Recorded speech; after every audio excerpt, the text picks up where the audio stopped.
Chapter 49. Ah, come on. Dark groaned as he and his packmates left the restaurant. You already talked us into a night with the guys. Nathaniel headed for the waiting limo, his driver Nigel standing at the ready holding open his employer's door. Eli smacked him on the back. I want to get back to my wife. Dark yelled after him.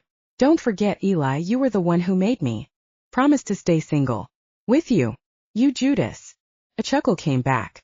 Don't look at me, Dontae growled through a smile. I've got a lovely little thing who waxes everything, waiting for me and none too patiently. Dark shoved his hands in his pockets. It's only 10 o'clock and we landed a big job today. We land big jobs all the time. The last 3 out of 4 meetings have. Yeah, I know. Dark scratched his short beard. I almost missed the hungry days. Dontae flipped around. Well, I don't. We worked for this and we're here now. Why don't you go see a movie? Dark blinked at the sidewalk, the quiet hum of New York behind his thoughts. Seeing movies by himself was how he'd normally spend alone time. He loved it. His packmates didn't have the love for cinema he had. But those trips to the theater were by choice, not because everyone else had something better to do. The latest shows start in a half hour. I'd have to rush. That takes the fun out of it. Don't worry. I'm sure I'll find something interesting to keep me occupied. He straightened his shoulders. Dontae cocked an eyebrow. Don't you have any women you can call? Dark looked up at the skyscrapers glittering above them. Not really anymore. Got bored. Let the last one go a week ago. Not wanting to talk anymore about it, he gave Dontae a good smack on the shoulder and headed up the street. Behind him, his oldest friend shouted, Go get yourself laid. You'll feel better. Dark spun around and walked backwards. I'll feel better when I meet my mate. Now leave me alone. To the amused passersby on the sidewalk, he laughed. But you should take his advice. Dontae flashed a grin. The whole world should take my advice. But the world is full of idiots. He headed off to a woman Dark would never meet. The restaurant they'd celebrated at was in Chelsea, so Dark walked down 8th Avenue passing 26th, 25th and 24th until after a while he found himself standing before Bowtie Cinemas despite what he'd told Dontae. Staring at the sign that stretched down the austere Art Deco building, he tapped his foot, then walked inside to look at the movie times. He was right. The next showing was at 10:20 p.m. That was in 2 minutes. Spy starring Melissa McCarthy. He glanced over to the poster and seriously considered what to do. She was hilarious, no doubt, and he could use a laugh. He walked up to pay for a ticket, but as he reached for his wallet, a very loud, drunk couple announced, 2 for Spy. God, I can't wait to see this. I know. She is so funny. They were so loud and obnoxious. His jaw clenched and he stepped away, changing his mind at the last second. Walking outside onto West 23rd, he continued south without a goal in mind. In any other town, Monday night at this hour would have meant streets were quiet. But in Manhattan, pedestrians were always out and about. Dark made a game out of listening to their conversations, seeing how long he could hear what people were saying. His supernatural hearing caught mostly casual, unoriginal chit-chat, but occasionally there were snatches of brilliance. It wasn't as good as a movie, but it was amusing. I asked my doctor, can you do Botox? You know what he said? No, but I can. Remove your gallbladder. Judgmental prick. Right. And we were sitting there and she's laughing and talking about all of these things they did together, and he was going right along with it. Finally I told her, okay, let's stick to stories that don't purposefully leave people out. She had the decency to look embarrassed and apologize. I mean, what the fuck? Well, you know what they say. When you start dating a guy, there's always a woman in the way, whether it's his mother, his sister, his ex, or some girl like this who wants him but claims to be just his friend. And so, how many siblings do you have? That's when Dark stopped playing. Chapter 50. At 10:45 p.m., Talia peeked inside her small, shiny new refrigerator. The last one had busted. She'd found this one online and fell immediately in love. It took up so much less space in her studio apartment and cut her energy bill in half, which meant more money for things she enjoyed doing. But more than that, it was the first thing in the place that was hers since she'd taken over the sublet a year ago after Margaret Hanover moved back to Michigan to have babies in a less spastic environment. The landlords had no idea Talia lived there. They didn't even know Margaret had or Wallace before her. This was how you kept rent control alive and well in Chelsea. The only problem was the stupid shiny refrigerator never had any good food in it ever since she committed to losing the extra 15 pounds. She yanked open the freezer and stared at half-empty ice cube trays, frozen salmon and pre-packaged low-fat Indian dinners from Trader Joe's. No ice cream. She slammed the door shut. Sorry, baby. I'm sorry. Didn't mean to take that out on you. She patted the shiny black surface and padded toward her little couch, plopping onto it and pulling her legs up to her chest in a tight hug. She laid her chin on her knees and stared into the future. A future with no ice cream. Fuck it. She jumped up and headed for the door where rows of shoes lay waiting. Slipping on a pair of ballet-style flats, she snatched her thickest wool coat off the hook. It didn't exactly go with her pink sweatpants and white tank, but this was an emergency. Tucking keys into her pocket and hoping to make herself at least a little presentable should she happen to run into Keanu Reeves for whatever reason, she released her hair from its messy bun, letting the dark waves cascade onto her shoulders. In no time she was on 18th St. heading for the nearest bodega. The flowers that normally colorfully lined the outside of the small neighborhood market were gone due to the late hour, and the place looked quiet and dark. She walked in and headed straight for the wall with the long freezer. Oh, the possibilities. Chocolate, caramel chocolate, and cookies, mint chocolate chip, vanilla bean, chunky monkey, cherry Garcia. She read the titles over and over before choosing the winner. Pralines and cream. Doing a happy dance, she closed the freezer door, whispering to the frosty container, "You're coming home with me, you lucky dog." So focused on the sinful joy of breaking her diet, Talia didn't see two guys without masks or anything to lose pointing guns at the old man behind the counter and a couple of terrified store patrons who were kneeling on the floor. A pockmarked Latino yelled, "Put it all in the bag, man. Don't leave any of it out." Talia looked up in shock. A greasy-haired white guy had his gun pointed at the two customers on their knees, hands clasped over their heads. A brunette woman in her 30s and a young boy unrelated to her who'd been sent on a run for toilet paper, the single roll sitting by his sneakered feet. As the guy swung his gun high on adrenaline and crystal meth, he caught sight of Talia. "Hey, you!" She inched closer. I. The innocents looked at her from under their brows, necks bent, bodies shaking. He yelled at them. "I said don't look up, didn't I? Don't fucking look up." "What the fuck, man, where did she come from?" The Latino grated. "It's okay," she called out with her most soothing tone, the one she employed when talking to a dangerous patient at Manhattan General. "I'm not looking at you. They're not looking at you. You're going to get out of here, no problem." "Bitch, shut the hell up," the white guy shouted. "Get on the floor." Talia bent at the knees and joined the others on the ground. She laid the ice cream down and clasped her hands over her head, hair falling in front of her face. The man could barely manage through shaking fingers to get his night's earnings into the bag, change rattling onto the counter and floor. "Pick that shit up. Dude, forget the change, man. We gotta get out of here. We should take the girl." She looked up horrified. A mistake. They both turned their guns on her. Two silver barrels pointed at her head. Frozen, she stared at them, the world becoming hyper-focused. Her heart stopped. Her blood slowed. The white guy's finger twitched on the trigger. She squeezed her eyes shut. She heard a grunt, like the wind knocked out of an unsuspecting stomach. She opened her eyes. The white guy flew backwards into shelves, crashing onto them as they fell to the ground with an explosive clatter. From out of nowhere a man in a suit appeared, standing between her and the second gun. No time to think. No time to move. Two loud cracks ricocheted through the air. Two bullets sped toward her. Xavier crashing into his chest. He grunted in pained surprise, his pause only momentary. He gave a swift front kick to the man who'd shot him, sending the Latino flying through the air where he skidded into the bodega's doorframe. The white guy ran over his partner's body to escape, screaming, "Dude, run, run, run." At the second run, the Latino was scrambling off the ground, escaping. The Asian man was quietly sobbing on the floor behind the counter, saying, "I just got through chemotherapy. I can't take this." Satisfied the robbers were gone, her savior bent forward, his suit jacket pulling at his shoulders as he grabbed his chest, groaning, "Oh fuck. On a." Low pant. She leapt up, raced around him to see how badly he'd been shot. Quickly in. Carefully she pushed his suit jacket back and unbuttoned his shirt, eyeing the growing puddle of blood wetting the cotton. Then quickly assessing their locations, she stared at them as she informed him. They've entered just above your left lung. Thank God they didn't hit your heart or you wouldn't be standing here. Are you able to breathe? She looked up and had to catch her own breath.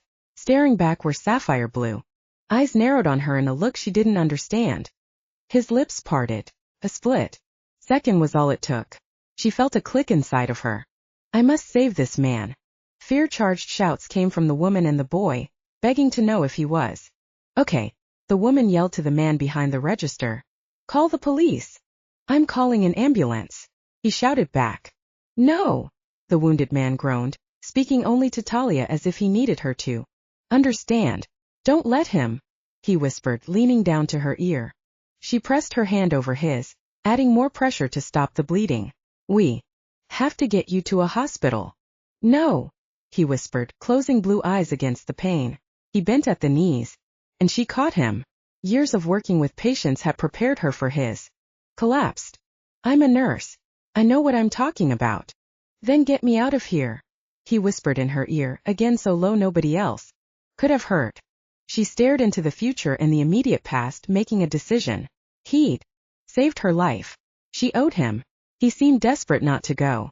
Praying she was doing the right thing, she called out to the others, don't call an ambulance. They'll take too long. I'm a nurse at Manhattan General. My car's right out front, she lied. It'll be faster. The Asian man nodded and hung up the phone. You still have to call 911 for the police, the woman shouted. He started dialing again. Talia lifted the wounded man's arm on his good side and placed it around her shoulders. Come on, I've got you. They headed for the door. The Asian man sputtered into the phone. Yes, there's been a robbery. Talia didn't listen to the rest, her attention completely on the stranger who saved her life. She walked him onto the street. He searched ahead, rasping. The alley over there on the right. I can't be seen by the police. Her mind started racing. Why couldn't he be seen? Is he a criminal? What kind of criminal saves lives? What? Why? Please trust me. They hobbled into the shadows that connected two buildings, and she began to lean him against a wall. My phone, he whispered. Get my phone. We have to get you to a hospital, she repeated with feeling. I'm gonna hail a cab. No, he shook his head, wincing. You can't. She shot him a look. He was begging her with those blue eyes of his to listen. Get my phone. I have a friend who will come. I'll be all right if you just do this one thing. It's in this pocket. He motioned with his chin to the left pocket of his slacks. Of course it is, she muttered on an ironic laugh. Okay, here I go. Her fingers slid into the smooth material over a thigh so muscular she could feel the lines. I'm going to hell for lusting after a dying man. Pulling out the phone, she muttered, embarrassed. Now what? My password is 2913. Hurry. She unlocked his phone. Call Dontae, you'll find his number. In recent calls, right? I see him. She was very aware that his eyes were locked on her. Good. Dial it. The phone rang and rang. He's not answering. Dial again. Then he'll know it's important. He'll stop what he's doing. Damn. This fucking hurts. She dialed again. A male voice answered on the second ring. This had better be good, you fuck. Talia's eyes darted to the stranger. He answered. What do you want me to tell him? The man called Dontae sobered up on the other end of the line. Who the hell is this? Where's Darek? Darek. Talia looked up at the blood running down his thick, pale fingers. Even though the call wasn't on speaker, Darek acted as though it was, not raising his voice in the slightest, which seemed very odd. Dontae, I'm shot. 18th and 8th Avenue, send a car. Hurry, she whispered into the phone. No shit, Dontae said. The line went dead. She held the phone suspended in front of her. He hung up. I know. Oh, okay. Are you a criminal? I have to ask because this is more than a little strange. What is going on? I'm the opposite of a criminal. Thank you for trusting me. Who says I'm trusting you? He panted for a few moments, closing his eyes before he rasped under his breath. Your actions. She colored and looked down at the phone. You want me to call someone who's not an asshole? He chuckled through the pain and looked at her. Wait here with me. He leaned, partly on her, partly on the brick wall, closing his eyes again. Of course, she whispered. I have to make sure you stay alive. I just rather do it the old-fashioned way. She sighed and put her hand over his, both applying pressure. With uncanny timing, a cab raced by, its horn forcing her to notice. She glanced to the heavens and back to Darek. I can hail a cab and in 3 minutes we could be at a hospital. 3. Come on. Phew. Die on me, I swear. No. I'm not going to die, he groaned. Then he smelled the top of her head. You smell really good. Thanks. She smiled at the weirdness of such a comment. I'm Talia. Probably about time we introduced ourselves. Dark Grayson. Nice to meet you, Talia. Irizarry. Talia Irizarry. Spanish. Puerto Rican. Gorgeous either way. A new stab of pain made him gasp, panting against the desire to cry out. He controlled himself and finally grunted. Never been shot before. Pretty sure most people have never been shot before. I'm not most people. He bent his head back, exposing his Adam's apple. No, you're really not, are you? She couldn't help but let her gaze travel over the muscles in his neck, at the strong jaw his short, curly beard couldn't hide. She even liked his freaking nostrils. Mentally shaking her head, she pushed her flats harder into the cement to steady herself. He saw her straining and made an effort to stand up. I'm feeling better, just a little woozy. His legs dipped. Stop trying to impress me. Taking a couple bullets did the job. I've got you. Mind if I bury my face in your hair? Are you joking? He paused. No. You smell fucking delicious. She burst out laughing then, chest shaking uncontrollably. Dark Grayson. You're very strange. But yeah, if it makes you feel better, bury away. A sleek black sedan sped to a stop in front of the alley, the headlamps exploding light onto the pair. Talia blinked as Darek straightened his spine. Both the driver's and rear passenger's doors opened in unison. A heavy-set, dark-skinned chauffeur ran forward, but the blonde man in the suit beat him easily, flashing hazel eyes at Talia. They recognized each other immediately. He was the same man who'd rescued her purse. Dontae. 2 bullets, Darek whispered as Dontae lifted him up and headed away with him. Stunned, she watched the 3 men leaving her behind. Wait. Bring her with us. It was the loudest Darek had said anything since they'd met. Dontae lowered him into the car. Are you crazy? No. Another black limo screeched to a stop and 2 rear doors flew open, producing a ridiculously handsome man with wavy brown hair and a stocky badass with brown eyes and his hair cut very, very short. He looked like he was there to kick somebody's teeth in, and Talia's heart stopped. The realization dawned on her that they were Darek's friends as they asked Dontae, what happened? Where's the guy who did this? I'm gonna. How do you know it's a man? It was the only thing she could think of to say, when what she really wanted to scream was, take me with you. The new arrivals clapped eyes on her for the first time and paused. Was it a man? Yeah, but he didn't have to be. Darek called out. Nate, bring her with you. Dontae won't do it. The wavy-haired man came at her with determined green eyes. Let's go. Dontae straightened up. No way. Talia shot back. I'm a nurse. He saved my life. There is no way I'm letting you take him anywhere I can't see him. He needs medical attention. I'm helping. Nate, is that what they call you? I'm coming with you. She rushed past Nate and he turned to join her, the stocky badass already heading for the second car. She ignored the glare coming from the bastard named Dontae and met eyes with Darek, who was staring out from inside the limo, impressed. She offered him a short nod and headed for the second limo. She had no idea what she was doing, but she'd never seen anything like him, this group, or the way they were handling this whole situation. She was not going to miss the opportunity to explore what the hell was going on. A British chauffeur popped out of the driver's side and nodded to Nate, then dipped back inside. Talia climbed in and scooted to the middle of the seat. The door opened on the other side and the badass climbed in with elegant grace despite his muscles. These guys were something else. As the limo screeched away from the curb, Nate slammed the back door. Who are you? Talia Irizarry. And you're Nate. Only Darek uses that nickname. Call me Nathaniel. She turned to the badass.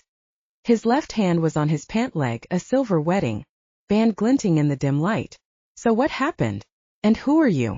He wanted to know how she'd gotten to be in the back seat of their car, with his friend shot up and bleeding out in another one. She looked down at the red blood darkening on her hands, thinking how it could have been hers. Only she wouldn't have survived because the guns were aimed at her head. She would never have known she'd even been shot. Her life would have been over in one split second, all because she wanted some ice cream. She sighed. I'm the woman who's gonna return a favor. Chapter 51. Having a party, Mr. Shepherd? The security guard asked. Good evening, Richard, smiled Dontae. Just a few friends who want to enjoy some of the best scotch the world has to offer. Send me down a glass? Richard laughed. I'll do better than that. I'll send you down a bottle. The hard-working man reacted with humbled surprise. Well, my lucky night. Durant kept his eyes on the ground, the pain unbearable. It helped him that he wanted to stand tall in front of Talia, and he used his ego for support for the never-ending walk to the elevator. Eli pushed the button and miraculously, car was waiting. The door slid open as quickly as a whore's legs on a Saturday night. When they got inside and were finally alone, Durant slumped against the wall and groaned. He could feel the bullets. Nathaniel and Eli turned to inspect him, but Durant shot them a look he didn't want to be babied. They backed off. He could feel Talia staring at him, and he offered her a smile. I'm okay. His breath caught as she neared, the look in her eyes so tender that he wished they were alone. He waited for her touch. She said softly, You don't look okay, reaching to touch his arm. She was something else. And here he'd never seen her face in the dream, just knew there was a woman who needed him, who'd die without him. But now that she was standing so close, in reality he was speechless. Her almond-shaped eyes had golden brown irises. Her hair was the color of a Sumatra coffee bean, shiny and smooth. Her lips parted, free of lipstick from having gnawed it off, and she absently slipped a lock of distracting hair behind her ear so she could open his trench for a checkup. The elevator came to a halt and the door slid open. The button number 33 foot lit up above. Come on, Dontae growled, abruptly interrupting Talia's care. Durant offered her a smile as Eli came to support him for the walk to the flat. No cameras, Nate said as they made their way to Dontae's front door. What, do you think I'd live in a place with? Dontae trailed off because they were in mixed company. He exhaled impatience and pulled out his keys, unlocking his flat and throwing the door open with too much force. He led the way into his kitchen, and with one arm Dontae swiped everything off the kitchen island onto the floor. A cacophonous clatter of metal pans, wood cutting board, and spice jars. Nathaniel mumbled, Okay, we get it, D. Durant felt his legs give way, and then he was floating, lifted up and placed on the island by Nate and Eli. He doesn't look good. Bend your knees. Durant bent them and rested his feet on the edge of the counter. He grunted as Dontae tore his jacket and maneuvered him out of it with more care than he'd handled anything thus far. As he stared at the ceiling, his vision blurry for the first time since the change, Talia appeared above him, a beautiful mirage of strength. He felt nimble fingers plucking open his button-up so that she could see the damage. Stand back. Dontae's voice echoed through the room. I'll get the bullet out. Talia glanced over, ignoring his command to ask him, Do you have any pain medicine? He doesn't need it, Dontae told her. Talia became annoyed. Do you have any? No, he growled. Dontae, Durant whispered. Dontae sighed and said with more control, We don't do the stuff. Drugs have a different reaction on werewolves than humans. But he couldn't explain that. At her confusion, Nathaniel interjected with authority. It's not ego. We don't take pain meds. Just accept it. Durant watched Talia glance around his packmates' faces. He couldn't blame her for not understanding. How would he feel if he were on the other side of this? She tightened her jaw and shrugged with defeat. Fine. If you've done this before, I'm sure you have 12-inch long tweezers. I've got better than that. Dontae returned a moment later with a kit that made Talia pause, full of surgical tools, gauze, aloe vera gel, and wood clamps to bite down on. They even had teeth marks in them. I'm not even going to ask, she muttered, choosing a very slender metal piece that looked to be an advanced type of tweezer. You ready? Over my dead body you're doing the removal, Dontae growled. Dark grabbed Talia's arm as she began to walk away. Let her do it. I want you to. You said you're a nurse. I trust you. Her light brown eyes softened. I feel better with you here. Her frown disappeared. Pretty sure I'm gentler than blonde Rambo over here. Nate and Eli chuckled. Dontae did not join in. Instead, he put one of the bite protectors in Dark's mouth a little too firmly. Dark gripped the wood between his teeth and prepared for agony. Every feeling werewolves have is heightened, not just sight and smell, and it was times like this when he wished he could take something for the pain. The afterthought hit him of downing a shot of whiskey, but he wasn't about to come off as looking weak. Not in front of her, especially when her pretty eyebrows lifted his way, asking permission to begin. He gave her a nod as she extricated the first bullet a little at a time, gently dislodging it. From the muscle it hurt like a motherfucker, but not nearly as much as he'd feared. She had a gift. She smiled at the question emanating from his expression. I was going to be doctor before I switched to nursing. Medical school was too expensive. And it took too long. Easy now. I'm pulling it out slowly. There. That wasn't so bad. Was it? She showed him the bloody, collapsed nub of metal and copper, then laid it down. There's just one more, and then it will be all over. She unexpectedly kissed his shoulder once before focusing on the second intrusion. A spark flew from where the kiss had tenderly pressed into his skin. Suddenly, he couldn't feel any pain. He closed his eyes. She had to dig deeper for the second bullet, but now he didn't care. She'd kissed him. Like water, his muscles smoothed out, and before he knew time had passed he heard her whisper, "There. Got it." He opened his eyes to find the second bullet, more gnarled than the first, held up for his inspection. He met her eyes and held them. She paused and her heartbeat sped up.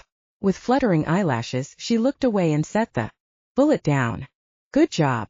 Somehow Dontae made it sound like an insult. He retrieved the piece of wood from Dark's teeth and rolled his eyes. What? I gave her a compliment. Thank you, Talia. Dark reached over to hold her forearm, his strength a fraction of its normal power. The room still looked fuzzy and he knew he could sleep for a year if someone would just let him. You did a great job. Talia laid her hand on his stomach and circled it there. We need to replace the blood you've lost. She glanced to Dontae. I don't suppose you have some stashed in your refrigerator. Dontae snarled at her cocked eyebrow. Dark chuckled and Dontae pursed his lips, aware he was beginning to look ridiculous. A knock at the door shocked the room into frozen stillness. No one had been listening or paying any attention to anything but what was happening. Then Eli held up his hand and explained, "That's Rose and Michelle. I'll get it." Nate leaned over. How you feeling? Like I need a steak, Dark rasped, cracking his neck. Talia said, That's because you need iron. I'm not kidding about the blood. I'm not kidding about the steak, Dark smiled. I'll be fine. He couldn't tell her that human blood transfusions weren't a good idea. This might just be a myth, but it was believed that with non-wolfborns, mixing in human blood could take away their gift. He wasn't about to test it. It wouldn't take more than a few days of weak limbs and ravishing hunger to endure in order for him to get better. His blood also couldn't be inspected in a lab. One test and they'd know something was up, that he had mixed DNA. A shitstorm would erupt. That would undoubtedly end with his pack leaving New York City forever. Probably after bloodshed. People would hunt them, fearing what they did not understand. It was man's nature. And they'd lose.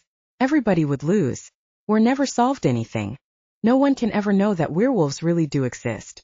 Michelle and Rose rushed in wearing jeans, women's t-shirts, sneakers and warm coats which they tossed on the floor, distracted by what was going on in the kitchen. Eli followed them in and picked up the discarded items, throwing them over his arm.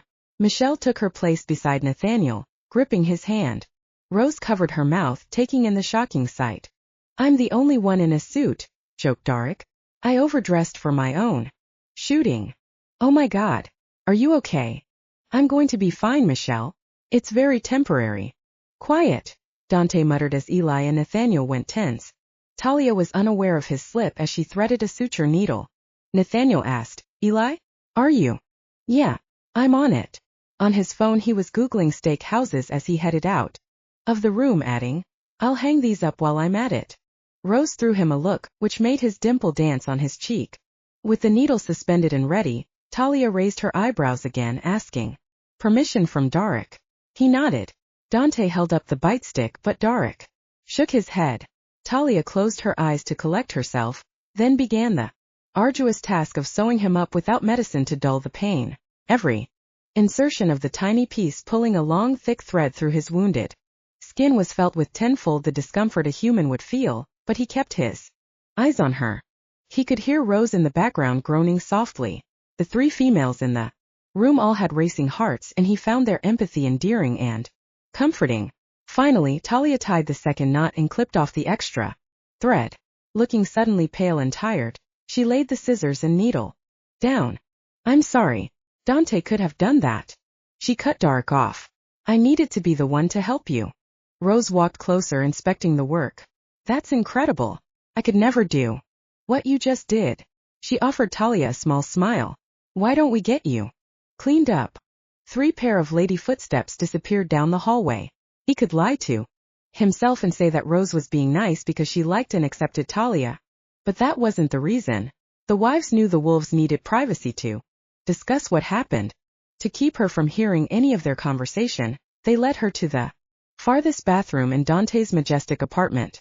If I'm going to live like humans, I'm going to live like the best of them, he'd said when he'd purchased the flat after receiving their first big commission. The best way to describe his home was shiny and black. It oozed money and bachelorhood, but in all the bathrooms there were products bought for women so that when he had female guests they had every luxury they might need. The ladies were about to find all sorts of facial soaps, creams, body moisturizers, and anything Talia would require to make herself like new again. How are we going to explain this? Dontae asked, his voice tired now that they were alone. Darek adjusted his shoulders and quipped, can I get a pillow or something? What the fuck is up with the service in this place? Nathaniel chuckled and brought one back from the living room, returning just as Eli walked in. Sliding the phone in his pocket, Nate threw the pillow to Dontae, who lifted Darek's head and positioned it with care. Better, princess? He chuckled but quickly lost the smile. It was the dream I keep having. It was exactly what I've been seeing over and over. They were going to kill her. There were 2 of them just like in the dream. They smelled like shit. Meth coming out of their pores. That movie. I almost bought a ticket but then changed my mind at the last second. He shuddered. I was walking up, not thinking about anything, when I heard them. Eli interrupted. I thought in the dream you were inside the store. Okay, so it wasn't exactly like the dream. He closed his eyes, wincing at they. Anyway, I heard them and ran as fast as I could. I almost didn't make it. What do you think it means? Eli picked up the bloody bullets and inspected them with fascination. They were quiet. Then Nathaniel asked, have you had psychic visions before? No. Dontae grabbed the bullets from Eli. Well, that's just great. Put those things down. Let's focus. There's a woman in there who's bound to be asking a whole lot of questions right about now. Chapter 52. I just really needed some ice cream, and look what I got for it. That was a joke all women could understand. Rose and Michelle seem nice. Too nice. Women can switch to enemies like a flash, Lord knows why. She needed them on her side. Pretty grin spread on Michelle. Do you have it with you? Rose rolled her eyes. Right? Give it to me. Talia's smile grew, this time effortlessly. I left it on the floor. It only got me into trouble. So who's married to who? Nathaniel, Michelle answered, raising her hand. Eli's all mine. She lost the smile. I can't even imagine what you went through. It must have been terrifying. Almost to herself, she added. I hope they find those guys. Oh, they will, Michelle smiled. Turning off the faucet, Talia looked at her. Something in the way Michelle said that gave her goosebumps. But her soft brown eyes were innocent now, and Talia wasn't sure if she'd imagined the knowing look. With her fingers dripping water, Talia turned around and took the hand towel that Rose held out for her. She decided to fish for a little info just in case one of them slipped and told her more than they wanted to. I know you probably don't want to hear the gory details, but is it okay if I get them off my chest anyway? Of course. We just didn't want to pry. Talia smiled. Well, 1 minute we're on the floor and the guns are pointed at me. Dark wasn't there. He wasn't even in the store, I'm pretty sure. Then, suddenly he was standing right in front of me and one of the guys was on the floor, the shelves totally knocked over with him. Can you imagine? And then, Dark got to me right before the gun went off. It was like, I don't know, like, he could move faster than any man I'd ever seen. She waited for a reaction and saw stone faces staring back at her. A war going on behind them. Very interesting. Michelle began nodding. I'm sure everything was a blur. Rose added a little too quickly. Your adrenaline. It must have been through the roof. Michelle tilted her head and said something that made so much sense Talia had to doubt her suspicion. I'm trying to imagine if it were me. Think I would have been only able to see the guns. Nothing else, at least not clearly. As she thought about it, Talia had to admit to herself that it was very possible. You might be right. I remember staring, thinking one thing, my life is about to end. Her eyelashes fell to the black tile, the image of Dark's body shielding her played out again. I guess you're right. When you're in that type of situation, time doesn't operate like normal. She whispered. Maybe he didn't move as quickly as I thought. Rose said with a gentle tone. He's just a man. Talia glanced up to find both women watching her with faces filled with compassion, like they wished they could say something to make her feel better. Feeling a little silly, Talia flashed a sheepish smile and turned around to check her hair in the mirror. It was blood-free. Well, my tank and sweats are clean, but my coat is ruined. I think it must be somewhere in Dontae's kitchen, but I don't remember taking it off. How am I going to explain the blood to the dry cleaners? Oh, what am I talking about? I'm a nurse. I'll just say, patient came into emergency as I was going home. Michelle nodded. That works. You think they're finished talking about me yet? Rose looked sideways at Michelle with a little surprise in her eyes. She chuckled on a shrug. Screw it. They'd better be. Let's go. She held the door and winked at Talia. I like you. This was some apartment. Dontae had to be quite wealthy. The furniture was obviously pricey. They passed sculptures that must have cost a fortune. She pictured the judgmental stooge taking a gander at her little pad and huffing disdain. It was odd that he'd rescued her purse, because now she didn't like him. A part of her was pissed she was somehow indebted to him. If she thought she could get away with it, she'd flip him off when no one was looking, just to make herself feel better. Childish or not. They walked into the kitchen to find the scene dramatically altered. Everything was back in its place and the sound of male voices now came from the living room. Rose led the way. As they walked toward the sounds of deep conversation, Talia nerves lit up. She felt very much on the outside of this group and uncertain if her presence was wanted by any of them. But then her eyes met Dark's. He was leaning back in a large black leather chair, in a clean white t-shirt and navy blue sweatpants that made his eyes all the more striking. But he looked pale, like he needed sleep more than anything. Come. He patted the side of the chair for her to join him. The room went quiet. She walked to him and sat down, laid her hand on his thigh, a familiar gesture she would never have thought herself capable of, since they'd only just met. But so much had happened. They're going to take you home. Where do you live? She swallowed hard as a dullness drifted over her. She licked her lips and removed her hand from his leg. Chelsea. Around the corner from the bodega. Dark thought about this. Of course. He stayed on her for a long moment and she wanted to look away to hide the hurt, but she couldn't. The room waited for what he might say next. Fuck it. She leaned in and softly kissed him. His lips parted in surprise as she pulled away. She whispered in his ear just for him. Thank you for saving my life. Thank you for trusting me. She arose and headed for Eli, who was by the door. She didn't need him to tell her. I'll take you home. She nodded, and it struck her that he seemed like a statue. She glanced back to Nathaniel, then grazed a glance over Dontae's solemn countenance. They suddenly seemed inhuman. It was nice to meet you. They nodded and murmured the same. Rose and Michelle looked the most uncomfortable. Don't make me go home. Let me stay here and take care of him. Let me tell him I'm here for him.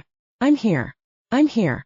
New York City sparkled outside the limo's window as they drove west to her small Chelsea apartment, flashes of blurred color zipping by.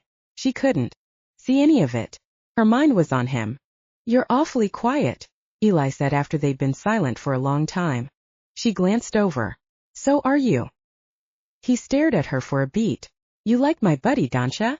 A deep dimple grooved into his stubbly cheek. She colored and looked back out the window. What's not to like? He's a good one. I guess I'm just not good enough for him, huh? She shot Eli a look. He frowned. That's not it. Then what is it? He didn't answer and she turned back to the window. After a block's worth of lights flickered across her face, she mumbled. Up here on the right. Want me to walk you up? Aren't you married? He laughed outright. You've got a sense of humor. Good. She reached for the handle to let herself out. Yeah, it's great. The door swung open and she nearly fell out, eyes flying up to the British chauffeur, who stood on the sidewalk with his hand out. Pardon me, he said. Feeling like an inexperienced idiot, she took his hand and allowed him to help her out. With her flats firmly planted on the sidewalk, she bent down to peek into the car. Thank you for taking me home. Thank you for being discreet, Talia. We appreciate it. That he remembered her name made her feel less inconsequential. Good night, Eli. The chauffeur shut the door and walked around to the other side of the car. She watched until the taillights turned at the first corner. Shaking her head lightly, she headed inside, thinking strangest ice cream run ever. Chapter 53. With the intoxicating taste of her kiss lingering on his lips, Dark watched Talia leave. He hated that her feelings were hurt and he was unable to do anything about it. They'd all decided he'd wanted her to stay, but they'd told him that with her watching his wounds she'd discover how quickly they healed. How were they supposed to keep their secret then? As soon as the door of the elevator closed in the far-off distance, Dark shouted, This is bullshit. Save your strength, Nate urged him. You look like hell. Dontae's eyes glowed green-gray. What do you want to do, telemedical professional that we're not human? She works with labs. In a government institution. Dark shot back. Hospitals aren't run by the government. You think a scientist, which is essentially what doctors are, won't go running to the police, the press, or worse, the president when they find a so-called human walking around with wolf DNA? You don't think someone wouldn't want their name in lights for that little discovery? Dontae, Nate warned. Use your brain. Stop thinking with your little one. Dark's eyes turned luminescent ice. Little? Come on now. I'm bigger than you.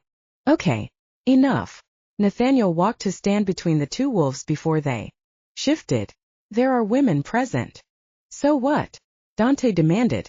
My wife is present, Nathaniel growled, losing his temper. We're not going to be talking about the size of your dicks anymore. Got it? From his chair, Dark clocked them, remembering whenever Michelle was concerned. Nate's wolf could not be trusted. He was about to tell Dontae to stop when Dee burst out laughing. Dark and Nate stared at him and then started laughing, too. Rose mumbled, Well, that was fun. Nate exhaled, still grinning. I'm sure I'm not the only one who needs a drink. He headed for the black floor-to-ceiling closet that, when opened, revealed a smaller room cut into the wall, a bar whose shelves had every fine whiskey and vodka you could imagine, labels all facing out from spotless glass shelves. Martini, yes please, babe. Michelle walked over to admire the selection, resting her hand on her husband's back. Dontae, this is impressive. He loves to be impressive, Dark muttered. Polite? No. Impressive? Yeah. That's what's important. Dontae lost the smile and threw Dark a look. You shouldn't have brought her here. He dropped onto the couch with a tired thump. Oh, shut up. I can do whatever I want to do. We're equals. All of us. I only agreed to letting her go because I don't have the strength to fight you. Over the sound of ice clinking into a slender, silver shaker, Nathaniel mumbled, not something Dee likes to remember, referring to the equals comment. Am I the only one who cares about keeping our secret? Nathaniel started shaking the martini, the loud crackling sound annoying the fuck out of Dontae. Have you all lost your minds just because of a little piece of? The shaker froze midair. Watch it, Nathaniel warned. Dontae stormed to the window, turning his back on the whole situation and everyone involved. It's been a long night for all of us. We've got to give each other a break. And where the fuck is that delivery with my food? He glanced over to Rose. When you were alone with her, what was she like? Was she mad? Rose kicked her shoes off and tucked her feet under her on the long couch. She knows something is up, but also knew not to push. She's no dummy. She didn't seem mad though, just really wanting answers. Rose frowned and called over to Nate. Can I have a Jameson, neat? Dontae opened the curtains wider, staring out at the beautiful city. The sphere of the Empire State Building changed lights in the distance from red to yellow. Of all the whiskeys I've got. Rose cocked an impatient eyebrow at the glowering wolf's back and repeated firmly, Jameson, Nathaniel. Please and thank you. Reaching under his t-shirt to run a thumb over the new stitches, Dark said, Give me a Macallan. Already got it. Nathaniel lowered a full glass over his friend's shoulder. Now that's a lot of booze. Why didn't you give me this before the surgery? He lifted the glass to his lips and drank. Hey Dontae, Nate, you ever been shot? Never. No. Well, it feels funky. Where the bullets went through, the holes have grooves. In them that are moving. I can feel my skin coming back together. With a frosty Grey Goose martini in one hand, Michelle joined Rose on the couch and handed her the Jameson. Nathaniel walked to Dontae and tapped on his shoulder, with a raised eyebrow that relaxed as he saw the offered glass of scotch. Dontae grumbled. Thanks. I think you can let the worrying go, Dee. She's not going to say anything. She wants to see him too badly. Dark glanced over, surprised yet hopeful. Even after we sent her away? Needing him to understand the implications, Dontae used a measured tone to explain. This one is different. She is in medicine. We defy science. What if one day she decides? Just stop. Please just fucking stop. Dark groaned and closed his eyes, leaning back. When he awoke, he was on the couch under a blanket. He was alone, but he knew Dontae was still in the apartment. He could hear in the distance the low, heavy tapping of someone working at a keyboard. He didn't know what time it was, but he didn't doubt for a moment that his oldest friend had never left the flat. No matter what came up, Dontae would have shirked it to stay here and keep watch. Squinting his foggy mind toward the window, he was surprised to find faded sunlight seeping into a slender crack in the curtains. Dusk has a different shade of gray than dawn, bluer, less golden. Was it late afternoon the next day? For them to have moved him from the chair to the couch without him waking up was indication enough that he must have been really out of it. But sleeping for this long, it was unheard of.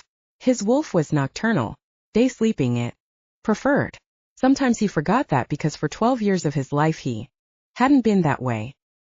He sat up slowly, gauging his pain level as he rotated his shoulder. Lifting up the t-shirt, he inspected the blood-soaked gauze. It was dark red, dried.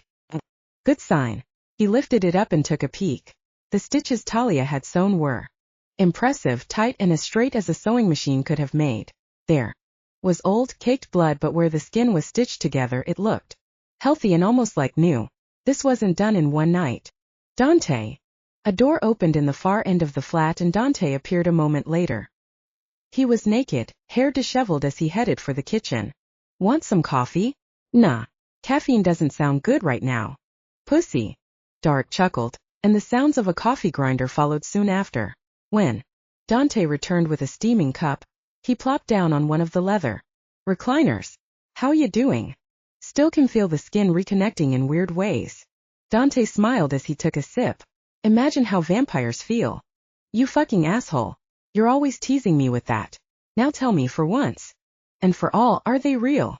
His amused friend waited a few moments to add suspense, then shrugged and grinned.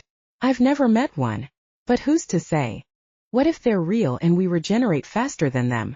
Maybe like the full moon myth. Their immediate healing is bogus. Dark wrapped the blanket around his body as he sat up. You never know. You never know, Dontae agreed, glancing pointedly to the coffee table. What? Dark saw a piece of paper lying there and reached to grab it. What's this? Talia's address. Eli left it. Dark's eyebrows went up as he met a cool hazel stare. He read the numbers, then looked up again. And you didn't burn it? A mischievous smile tugged at his friend's lips. Dontae was clearly happy. Dark was awake and doing better, because he was in an awfully good mood. I considered it. But Eli has a very good memory for numbers. Dark stared at the paper, memorizing the address. Did she ask him about me? What am I, a teenage girl? Dontae got up and walked out of the room. He walked back in. Where am I going?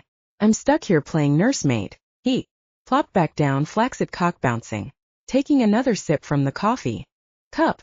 He regarded Dark's smile with annoyance. What? You could have someone else play nursemaid. No. You'd be off the hook. Ain't gonna happen. Call her. Dontae sighed. Do you see a phone number on that piece of paper? With your computer hacking skills, you can't find a number from an address. And a name? And here I thought you were the best. Dark tightened the comforter around himself. His friend shook his head. You're gonna have to wait for this one. If there's something there like you think there is, she'll wait for you. What are you gonna do? Spring it on her. Hey look, it's been days and I'm healed. Stitches? You want to see stitches? What stitches? Oh, the ones you put in yourself? Sorry, can't show you. Okay, I hear you. Dark leaned back.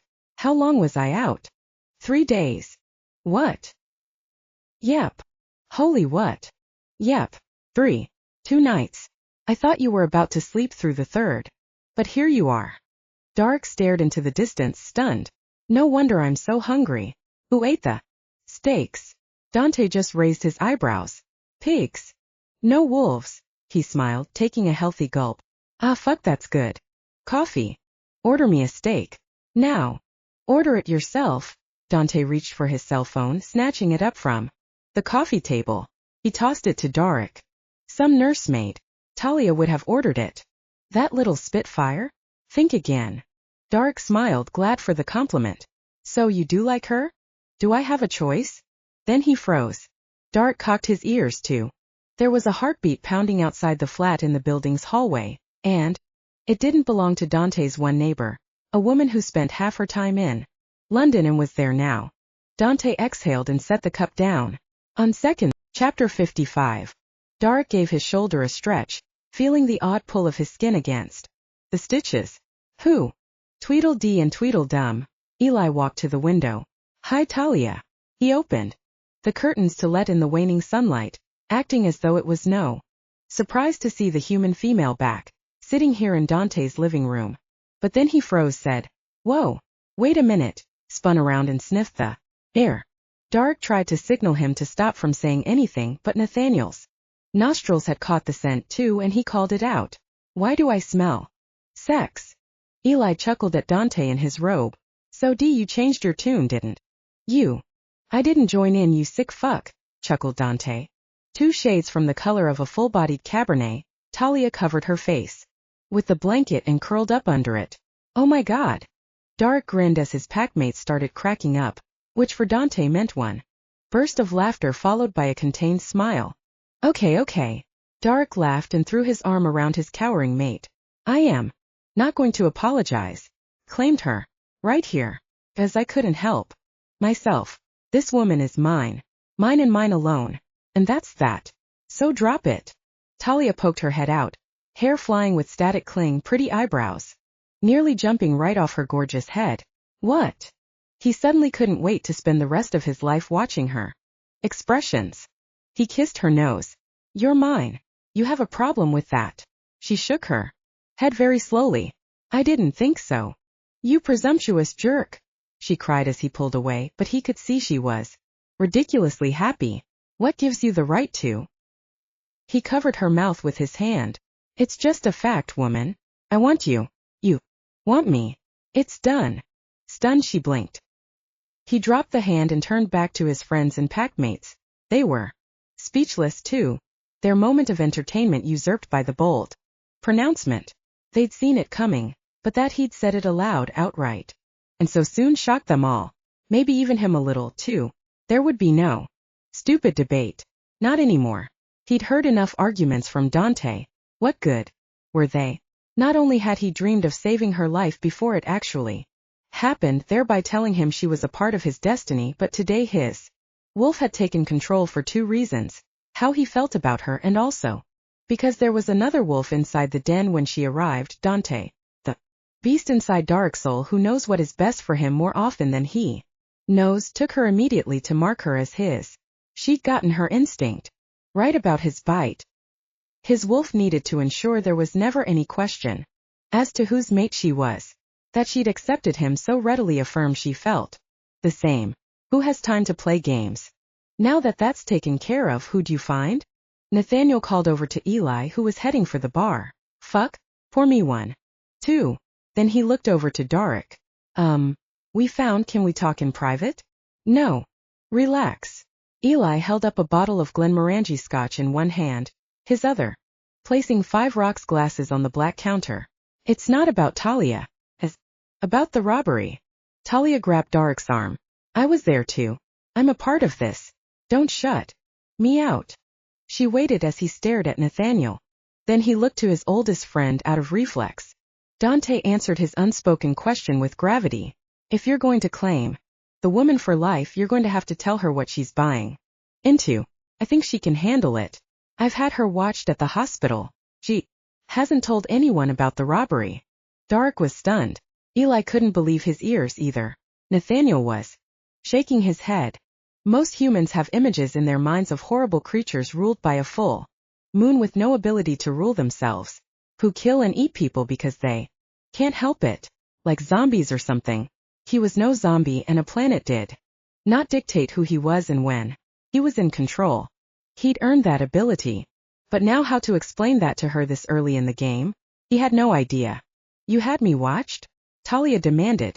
Dontae never ceases to surprise us, Nate exhaled. With annoyance, the wolf in question glanced around the room. When will you ever learn that I'm ruled by logic? How is having me watched logical? Dark adjusted on the couch so he could face her. In a minute you'll know. Why? Eli snorted and poured the scotch. With respect, Nate asked. You want us to leave? You're my family. No. Dark took Talia's hand and sandwiched it between his own. He was suddenly more nervous than he'd ever been. Talia, you've had a lot of questions. I haven't been able to answer them, but I want to now. I'm going to trust you with something only a few people know. Make that 2 people. I'm not counting my friends. Rose and Michelle, she whispered. Yes. She gave a small nod that she was ready. I'm not sure how to say this, because I've never personally told anyone. The thing is, I'm not normal. Her chin dipped a little. I know that. I'm different. We're different. I know that too. His throat felt like someone had shoved a wool sweater in it. Dark licked his lips. Drink, please. Eli strode over and planted a glass in his hand. He held one out for Talia. She took it without looking at him. Dark's heart gained speed to a dangerous pace as he struggled for courage. He took a swig of the amber liquid and set it down, taking hers from her too so he could hold her hand again. Fuck, this is hard. Dontae's voice came from what seemed like miles away. Grayson, calm down. You're still healing. Talia's eyes softened and she scooted closer to him, slipping her hand around the back of his head. She weaved her fingers in his hair and brought their foreheads together, whispering just for him. I'm here. A knot formed in his gut, tightening painfully. I might scare you away. I don't frighten easily. She touched the place over his pounding heart, carefully so as not to rub against where he'd been shot. She had no idea the pain was deeper. You should see some of the things I've seen working at that hospital. I'm not like anything you've seen. He exhaled and pulled away so he could sit up straight. Her fingers slipped down to her lap, the blanket bunched around her, her lavender blouse smooth, one button missing. I'm not just a man. He paused. I'm also a wolf. She stared at him, then slowly asked, What do you mean? I mean I'm both. Her eyelashes fluttered, searching to see if he was kidding. He remained patient, waiting for her to realize he wasn't. A light sparked and she sat up straighter. She turned her head and let her glance graze his friends one at a time. Dontae last. All of you? You're saying you're werewolves? Is that really what you're saying? Eli took a sip, his forehead crinkling upward as he looked over the glass at her. No smile. Nathaniel crossed his arms and leaned against the wall. Dontae's hand slid into the pockets of his white robe, pulling it open just enough to show a little more of his chest hair, but nothing else. Dark heard something then that was very, very unexpected. Her heart. It beat normally. She was blinking at the coffee table, her mind racing around ideas they couldn't guess at. He looked toward her chest, listened closely to the calm sound, and then met Dontae's knowing gaze. He'd heard it too. So had Eli and Nate. They waited. It was up to her to say something now. It was all on her. As the pieces fell into place, she whispered, "That's how you were able to save my life. You moved with preternatural speed." I prefer to think of it as supernatural speed, but yeah. When you were looking at my chest but not at my breasts, were you listening to my heart? An impressed smile flashed across him. Eli teased, "You didn't look at her boobs? What are you?" He shut up at Dark's look. "Not joke time. Right. Sorry." She pointed at his t-shirt. "Show me your wounds." Again he was impressed by her intelligence. Without argument he pulled it off, ripping the gauze off immediately with nervous fingers. Her hand fluttered to her mouth on widening eyes. She gingerly reached out and touched the stitches, picking away the dried blood to take a better look. "You're healed," she breathed, running her fingertips across sewn-up, perfect, virgin flesh. The wonder left her eyes, replaced by a melancholy he couldn't understand. "What are you thinking, Talia? What's wrong?" She frowned, eyes rising slowly to meet his. "Do you age? You're afraid of growing old without me?" She nodded and he exhaled, happy. "We live a normal human lifespan. Our eyesight, night vision, hearing, they're highly intensified over what you experience, but those abilities will soften. And we do wrinkle, just maybe a little less. It depends." She was looking at him like he was a god or something, and he couldn't lie, it felt great. "How do you know what I experience?" He glanced over to his friends. They listened intently, their support in their expressions. Nathaniel nodded that Dark should tell her. It was almost shameful in wolf circles to have been human once, but now it seemed he had an advantage because their commonality might bring Talia closer, and she might think him even more impressive, which he wouldn't mind at all. "I was human for 12 years. On my 13th year, something happened." He launched into a respectful summary of the night. His life forever changed. The old pull of grief tugged as he described losing his parents, as though it happened yesterday. She listened, rapt. Her eyes flashed over to Dontae when she heard how he had found Dark and with the others, had taken the lost boy in without hesitation. Then to Nathaniel as she learned he'd taught Dark how to control the shift. And to Eli when they explained he joined their pack at 18 after a rival pack had killed his alpha and made his first pack scatter. How the four of them were now closer than most brothers could claim to be. How they used what they could do to fight the evil in New York. It was a moral obligation as well as a way to keep their abilities useful, honest, and honed. Talia was in pure awe. "I want to see what you really look like when you, what did you call it? Shift? I want to see you all as wolves." Dark's mouth slackened. The other three exchanged glances. "Well, I didn't expect that," Dontae muttered. Eli took a measured sip and admitted, "If she goes and tells anyone, no one will believe her." She made a little snort. "I'm not going to tell anyone. Can you imagine? They'd lock me up." "Okay, I'm ready." "I don't think this is a good idea," mumbled Dontae. "You don't think anything is a good idea," Talia shot back. Dark laughed and scratched his beard. "Why do you want to see us change?" "What a dumb question. Who in my shoes wouldn't want to?" Eli smirked. "Plenty of terrified people," downing the last in his glass and setting it down. "Well, just like you, I'm not normal." "Shit," Dontae muttered. "Are we really doing this?" Silence lay in the air until Nathaniel chuckled. "Looks like it." Dark got up to close the blinds. "I gotta confess, this is not something I thought we'd ever do." Chapter 56. Talia watched Dark walk back from the window in sweats and no shirt, chest muscles rippling, spattered with burnt honey-colored hair.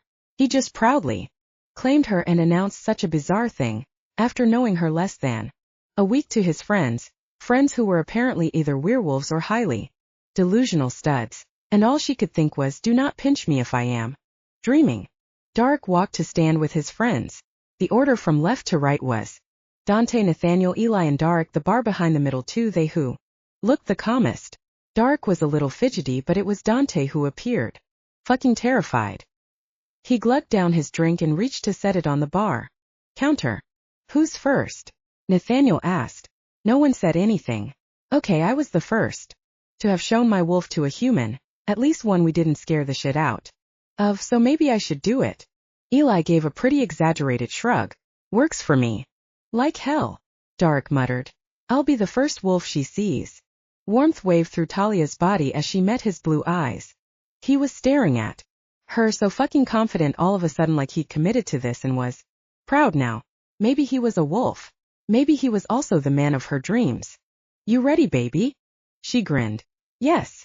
A dark desire for her fired up behind his eyes. Then they lightened as they had earlier, and goosebumps lit down her flesh as she realized she hadn't imagined that. Only now the light from his primal soul illuminated them, and they literally glowed. With a graceful explosion, his bones and body reshaped, cracking loudly. She clutched the blanket, watching the man she just made love to become a wolf right there in front of her, in a luxurious Manhattan flat. Talia realized she wasn't breathing. She licked her lips and struggled to inhale. With great interest, his three friends watched her rise and go to Dark. She could see him in there as she looked into the wolf's ice-blue eyes. How much he wanted her acceptance. Cautiously both her hands drifted up to touch him. She ran them down the auburn fur of his muscular neck and along his spine, feeling the softness lace through her fingers. She couldn't stop looking at his fangs. They were unbelievably sharp. May I? She asked. He gave one nod. She touched a fang and nearly pricked her index finger with only the slightest bit of pressure. Wow, she breathed. You're a dangerous fucker, aren't you? The three chuckled behind her. Dark's wolf bowed its head and placed it against her chest, pressing in. She held him and closed her eyes. I love you, Dark, she whispered. His ears fell back. She held him like that for a few moments and then rose up to stand by him, her hand on his back. Now you, she told the others. Nathaniel and Eli didn't hesitate. They kicked off their shoes and shifted at the same time, their clothes tearing with the speed of the shift, just as Dark's sweatpants had. The color of their hair was the color of their fur. And they too were larger than normal beasts she'd seen in the wilderness. Nathaniel's emerald green eyes became seafoam green and Eli's brown ones turned pale glowing gold. Talia kept her hand on Dark, instinctively staying by him to proclaim her loyalty. She felt surprisingly calm as they padded around in front of her. The beauty of this moment, that they trusted her with something so precious, was enough to make her keep their secret for eternity. Thank you, she whispered. The two wolves bowed their heads slightly, then looked to Dontae. Hazel eyes darted back and forth as he stared at the floor. I can't, he said very quietly. He looked up. I have never shown a human female the beast who lives inside me, who is me. That honor should be kept for my mate. You've all had that chance. If I ever meet someone who makes me want to be known to her, then I will show you after I show myself to her. His jaw clenched and he looked away. She has to be first. And in that moment Talia forgave him everything. It's okay, she smiled. I think that's really kinda wonderful. Dark stepped away from her hand and before she knew it, he was standing naked in his human form beside her, the transformation so quick it almost looked painless. He kissed her, then surprised her by slamming his hand over her eyes and drawing her to him in a tight embrace as the sound of his friends shifting back echoed off the walls around them. Don't look. They need to go borrow some clothes. She laughed and pressed her face into him, squeezing her eyes tightly underneath his possessive fingers. I don't want to look. It's okay. Amused, Eli informed them. Yeah, Rose would have my balls if she knew another woman saw me naked. Dontae asked without judgment, more just from open curiosity. What about your wolf? Nathaniel chuckled. I thought about what Michelle would say, but lots of people have seen my wolf, they just didn't know I was attached to it. And then there's the pack. Eli agreed, right? Lots of werewolves have seen us. This is the same-ish. Talia's not our mate, nor do we want her to be. With her head still buried, Talia slid her arms around Dark, laughing to herself. She could hear the rumble in his stomach. Great, good talk. How about you guys go put some fucking clothes on now? Oh, and when the fuck am I going to get that steak? Three very different guffaws trailed off as the others left the room, talking amongst themselves about how strange that had been for them. The last one she heard was Eli. So Dontae, you're saving it for a special woman, huh? And Dontae's reply, fuck off. Dark loosened his embrace but kept her close. She looked up at him as he gazed down at her. You said you loved me. She flushed. I was having a moment. A moment? Yeah. A small frown pierced his brow and he lifted her off the ground, kissing her deeply. Every cell in her responded to him, and then he moaned against her lips, "I love you too." Soundless tears trailed her cheeks before she even realized how much emotion had been waiting under the surface. All her life she'd wanted to meet the guy. And here he was. Finally. He kissed some away, picked her up and carried her to the couch. "We have to talk business now." She nodded and picked up the blanket to wrap around her waist so she could hike up her skirt and sit crossed-legged modestly. "You're naked," she smiled. Dark gave her a sexy wink and straightened his spine, absently touching the bullet wounds. "Are you complaining?" Dontae walked in and threw him a burgundy robe. "What the fuck is this color?" Dontae laughed. "Now who's complaining?" As he tamed his own blonde hair. Barefoot in black slacks and a white button-up, he walked to the coffee table and dipped down to snatch up his phone as Nathaniel and Eli appeared behind him, joking to each other about their ill-fitting clothing. Eli's stocky frame was less slender than Dontae's, so the gray slacks and black button-up tugged on him. The outfit was a barely contained stack of muscle. "I look like one of those insecure guys who wears his shit too tight to show off what he's got. Or a stripper," Dark offered with a smirk. "Great." Nathaniel, who was longer-legged than Dontae, chuckled, pulling up the already too short hem of black slacks. "Well, I'm ready for a flood, so you should give Nate that shirt, Dontae." Talia smiled. "Green is his color." "It's Nathaniel," Nate corrected her dryly. "No, it's Nate. That's what Dark calls you, and he and I are kind of a thing." "So?" Nate shook his head on a slow grin. "Show a girl your wolf and she wants everything." "If one more person says that to me today," Talia smiled as she picked up her full glass of scotch and took a sip. She made a face at the sharp flavor and unexpected burn. "That is intense." "Woo. Call the place we ordered from the other night," Eli told Dontae. "You do it." "I wasn't paying attention." Dontae threw him the phone. Eli threw it back and picked up his from the floor where it lay among the shards of his jeans. "I've got it in my history. I don't remember the name either. Look at this mess. I love these jeans." He kicked at what remained of them and rubbed the short shave of his head. He smiled at Talia.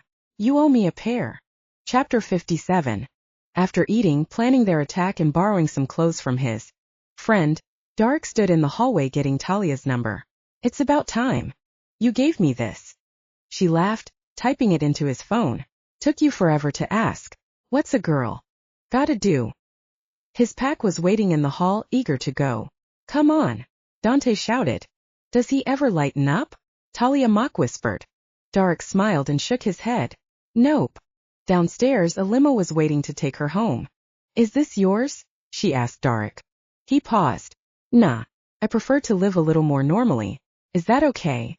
She kissed him with super soft, smiling lips. "It's perfect. I'm just a normal kinda gal." "You're anything but normal." He pulled her to him. "Oh fuck, I don't want to leave you." "Please be careful, Dark." "Come on already." Dontae growled behind them. "I'll call you later tonight." She ducked into the car and he couldn't shut the door. He leaned down and kissed her. Eli grabbed Dark's right bicep and pulled him away. "Now you're making me ill." Nathaniel offered an amused goodbye, Talia. She waved through the window as the car drove off and another replaced it. Nigel stepped out of the driver's side, his face grave. "Ready?" Suddenly the mood changed. When he'd been enjoying his first meal in days, Dark heard all about how Nathaniel's loyal employee had on the night of the robbery gone back to pay off the bodega store owner, collecting the security tape and spiriting it back to Dontae's. While he slept, his friends took screenshots of the gunman, showed them around town, bribed more people and got a location while Dontae stayed with him in case Dark needed anything or got worse. When they'd arrived earlier that night, Eli and Nathaniel had just come from sussing out the lead. It was a good one. They'd found the men. "Hey Nigel," Dark said with feeling. "Sir." "Thanks." The chauffeur tipped his head and disappeared inside as they all climbed in. The wolf inside Dark's soul awoke with a rage he'd never felt. It itched to show the fuckers a lesson, and for the first time in his life he knew why. Nathaniel had lost control that time. Chapter 58. As they approached the back door of a boarded-up building, the stench of drugs and urine assaulted their sensitive nostrils. Dontae winced. "This is the place, all right." "There are no cameras," Nathaniel informed him. Dark's skin was on fire. His heart was beating in a methodical rhythm that foreshadowed danger. He could taste their blood on his tongue already. It was something he'd never experienced, this desire to kill. The image of Talia with the guns pointed at her, her staring at the barrels, mixed with images of his parents just before the explosion, their faces and how they must have looked. How he couldn't help them. Well, he wasn't helpless now. Dontae carefully and quietly tried the door, the other three standing back. Was locked. What, do they have keys to a place like this? Eli whispered. Shoo. Listening for sounds inside. It wasn't locked earlier. They were all sleeping when we took a peek. Hi must have run out, Nathaniel whispered. Or the money, Dontae returned. Dark motioned for Eli to step back from the door. He took a run at it, kicking it hard with every last ounce of his strength he had. It shattered. So much for the element of surprise, Dontae growled at him, throwing him a look. Dark couldn't hear him. He strode inside and was momentarily thrown back by the disgusting smell. To a human it would have been bad, but to a werewolf, intolerable. There were bed-bug-infested mattresses on a garbage-covered floor. The original color of the tile was indiscernible through the grime. Propped against the wall sat and slept drugged-out humans, some awake though not. Really, it wasn't just meth they were taking. They were on heroin too. The explosion of wood and metal stirred them, but they weren't quick to react. There was a woman and 5 guys. He only cared about 2 of them. He headed for the 2 whose faces he'd never forget. They jumped up from the floor, instantly recognizing him. What the fuck? How'd you find us? The white guy shouted, eyes darting around, more shocked than afraid. He looked like he wanted to run but didn't know how he'd get past the 4 of them. What the fuck do you want, man? The Latin one was more like a caged animal, his chin low as he clocked the 4 of them from under surly eyebrows. Come back for more? The other druggies were awake now. One even peed his already soiled pants, probably thinking the men in suits were cops. The others sneered with gray teeth. If there is anything like a zombie in real life, it's a meth addict. Nathaniel grabbed Dark and held his arms. Hold on. Just wait. Let go. Just wait. Trust us. His heart pounded with the angry rebellion of his youth. If you don't fucking let me go now, I swear I will hunt you down. Eli punched him. It was enough to bring him back to his senses. Better. He nodded. Good. Dontae was standing in front of the Latin. I dare you, he snarled. Nathaniel ordered the innocents to leave. Suspicious, they scrambled to their feet and vanished. Eli followed them out. Don't come back here tonight. The girl turned around, her hair so dirty it stuck to her head. You the cops? Yeah. She made a disgusted noise and spit at him. He dodged it and shoved her out the door. She fell on the ground, got up and scurried off like a rat. Dark watched Eli come back, his breath coming in short pants now. Eli was clocking him now too. The gunmen were trapped and they knew it. They shuffled their weight backs against the cement wall, the smell of their fear permeating the already filthy air. Dontae's shoulders were forward, the muscles in his legs tight and ready to pounce. Your turn, friend, he told Dark, keeping names anonymous. Coast is clear. Under his breath, Nathaniel repeated the old mantra he'd used when they were teens. Control. Control. Control. The males stripped off their clothing, which made the gunmen freak out. What the fuck? We're not into this, man. Naked. The 4 then proceeded to shock them even more than if they'd tried to. Fuck them. They shifted with excruciating slowness so that the transformation was its most terrifying, the sounds of bones cracking and reshaping, ricocheting in a horrible cacophony. They stayed somewhere in between wolf and man, standing on 2 legs. Fear exploded in the gunman and the white guy shit his pants. Oh my God, he groaned. The Latin guy gripped the wall, eyes darting for an escape. Holy shit. Holy shit. We're gonna die. We're gonna fucking die. With a voice supernaturally enhanced, lunging and stopping just an inch from the Latin guy's bulging eyes, Dark snarled. You're going to turn yourselves into the police tonight. The white guy tried to take off running. Eli threw him against the wall with a kick, growling and snarling at him, gold eyes ablaze. He slunk to the ground, whimpering, Don't kill me. Please don't kill me. Stop being such a pussy, Tommy, the Latin shouted, still pinned. Fuck you, Valentino. Tommy sobbed. You boys done now? Dark snarled. You're a piece of shit human being and you are going to go turn yourselves in, get help, and hopefully turn your life around. It took everything he had to say the things he'd said 100 times to other thugs. Nathaniel came up and joined him, both of their muzzles inches from the human's face.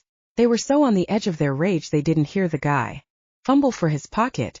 Suddenly the two of them were shoved to the side and a gunshot exploded in the room. Dark and Nathaniel leapt up and spun around. Dontae held the gun, now the only one of the pack to be in full human form. He disarmed and shot the Latin guy in the thigh, and now Valentino was screaming on the floor and holding his leg. Dontae shot him again. Then he aimed it at the white guy. Go get a cab, Tommy. What? He gaped at him. I don't have any money. Dontae kicked his slacks over. Pull it out of my wallet. Grab a 20. That's good. Now wipe it off. Yes, wipe it off, you heard me. Tommy wiped the bill vigorously onto his dirty black jeans. Both sides. Good. Put my wallet back in my pocket. He emptied the rest of the bullets from the gun. Eli's right claw flashed down and hooked onto Dontae's slacks to throw them to him. Thanks. He wiped the gun with the hem of expensive fabric, removing his fingerprints before handing the unloaded piece to Tommy. Valentino was panting on the ground, holding his fucked up legs and glaring at Dontae. You sick, naked fuck. Dontae kicked him in the head and knocked him out. Dark and Nathaniel shifted back, but Eli stayed half-wolf and sauntered to the door to keep watch. Okay, Dark announced. Tommy, you're going to go to the police station and tell them Valentino tried to shoot you, so you shot him first. See, you were going to tell on him about the robbery, understand? So he was going to kill you. You shot him in the legs out of self-defense because you're not a killer. You didn't want to take his life. You had no choice but to shoot, so you aimed low. Gaping at the gun in his hands, Tommy realized his prints were now on it. Shit. Nathaniel picked up from there. The police will give you mercy for this and for your confession. They might even offer you a deal for your full cooperation. Dontae added. You will be followed and we have friends in the department. Dark brought it home. If you don't do as we're telling you and turn yourself, and we'll be back. If you're not here, it won't matter. We'll find you again. And we won't be as merciful. Eli ran over, bent down and snarled in Tommy's face for effect. Tommy cowered and screamed, Okay, okay. The addicts were on their way to the precinct at 306 West 56th Street within 15 minutes. Covertly making their exit fully clothed, the pack left to have a pre-planned drink at the Pony Bar in Hell's Kitchen. They did this to explain their being in the neighborhood if spotted on camera, and there were many at the Pony. Perfect alibi if anything went wrong. The truth was they didn't have friends at the precinct, but neither did drug addicts. If Tommy or Valentino cried werewolf, their claims would be written off as hallucinations or flat out lies. More than one beer each went down the hatch over the course of an hour. They didn't discuss what happened because they couldn't in public, and they might not ever want to anyway. It was a tense night, more so than the others, because if a body had to be buried, that complicated things. But Dark had the support of his friends that night, unlike Nate back then, and all went as planned for the most part. Nate looked over and caught Dark quietly staring. What? Thank you. Nathaniel smiled. I knew what you were going through. Remember? Dark nodded. That's what's been on my mind. I'm sorry we weren't there to help you. Nathaniel shrugged and glanced around his friends' faces. There was no choice. Yeah, now I understand. Dark took a sip of Guinness. I want to go see her. Well, let's at least finish our beers first. Eli clinked his bottle of base ale against Dark's pint. Remember just days ago how you were complaining we never spend any time together? Dark laughed and a huge weight lifted. You've got a gift, Eli. Thank God I've got one, Eli said dryly. So they stayed for another 2 hours like the old days.